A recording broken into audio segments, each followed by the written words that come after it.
tai tu gimei tarp 27 ir 11, tuomet paklausyk, nes šiek tiek užjaučiu. Tiesa ta, kad jūsų generation, jūs viską nori daryti su AI, ta prasme, ir aš jas puikiai suprantu. Problema ta, kad mokytojai yra iš visai kito pasaulio.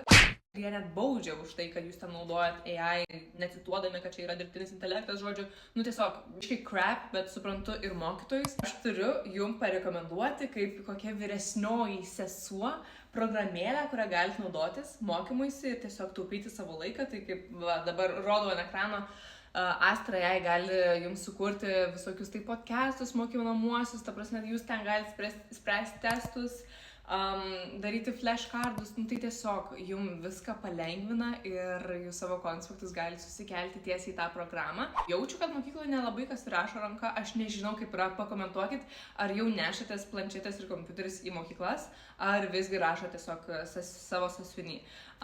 Kaip yra? Parašykit komentaruose, kokių jūs metų gimimo.